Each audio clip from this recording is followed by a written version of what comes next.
এই যে যেমন আমার মতো যারা যারা স্টুডেন্ট আছে তারা যদি এমনভাবে বেকারভাবে যদি না ঘুরে, আমার মতো যদি কারো হাত ধরে এমনভাবে যদি গড়ে উঠতে পারে, আমি চাই সবাই যেন গড়ে উঠুক।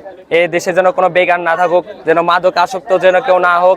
আমি চাই সবাই যেন আলহামদুলিল্লাহ সবাই যেন কোনো না কোনো কর্মে যেন থাকে। বয়সটা এখনো খুব বেশি নয়। এই বয়সে অনেকেই বই খাতা আর বন্ধুদের আড্ডায় ব্যস্ত থাকে। কেউ কেউ আবার বেকারত্বের হতাশায় কিংবা ভুল পথে পা বাড়িয়ে হারিয়ে ফেলে জীবনের মূল্যবান সময়। কিন্তু পাবনার ঈশ্বরদীর অরণখোলা এলাকার শিহাব যেন একটু অন্যরকম। এবার এসএসসি পরীক্ষায় উত্তীর্ণ হয়েছেন তিনি। পড়াশোনার পাশাপাশি হাটে হাটে ঘুরে করছেন মহিষের বেচা কেনা। একদিকে বই খাতা, অন্যদিকে পশুর হাট, দুই দিকই সামলে এগিয়ে যাচ্ছেন নিজের স্বপ্নের পথে।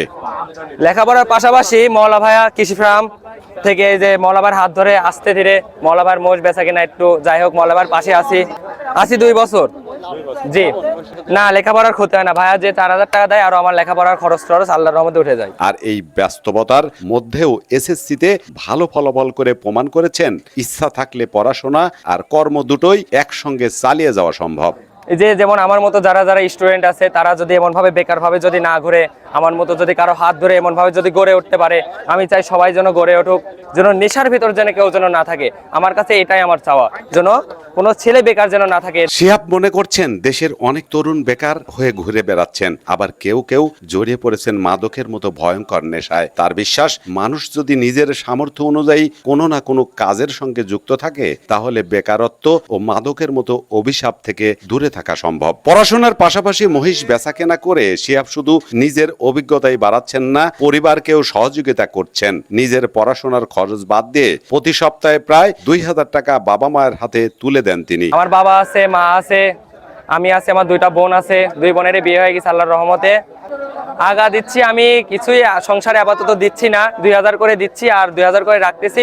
পড়াশোনার বিষয়ে আমার হাত খরচ আছে, পড়াশোনা বিষয়টা আমি একটু কনফার্ম করি। অল্প দিনের অভিজ্ঞতায় শিহাবের উপলব্ধি, গরুর তুলনায় মহিষ পালন ও ব্যবসায় লাভের সম্ভাবনা বেশি। তার মতে মহিষের রোগবালাই তুলনামূলক কম এবং খাবারের খরচও কম। তাই পড়াশোনার পাশাপাশি এই ব্যবসাকে ভবিষ্যতের পেশা হিসেবে গড়ে তোলার স্বপ্ন দেখছেন তিনি।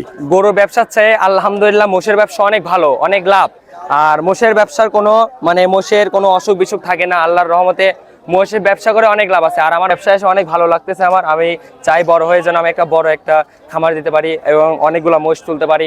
আমার সর্বোচ্চ এটাই ইচ্ছা আমার। শিহাবের চোখে এখন একটাই স্বপ্ন, একদিন নিজের বড় একটি মহিষের খামার গড়ে তোলা। শুধু একজন মহিষ ব্যবসায়ী নয়, বড় একজন উদ্যোক্তা হিসেবে নিজেকে প্রতিষ্ঠিত করা। তার গল্পটা হয়তো খুব ছোট, কিন্তু এই ছোট্ট গল্পের ভেতরেই লুকিয়ে আছে বড় একটি শিক্ষা। বেকার হয়ে বসে না থাকার চেয়ে শেখার চেষ্টা করা ভালো। আর বয়স কম হলেও স্বপ্ন দেখার কোনো বয়স নেই। পড়াশোনার পাশাপাশি কাজকে সম্মান করে শিহাবাজ নিজের ভবিষ্যৎ নিজেই গড়ার চেষ্টা করছেন। তার এই পথ চলা হয়তো একদিন আরো অনেক তরুণকে বলবে চাকরির অপেক্ষায় নয়, নিজের কর্মের মধ্যেই তৈরি হতে পারে সফলতার পথ। পাবনার কথা আমরা বলি কৃষক, খেটে খাওয়া মানুষের কথা।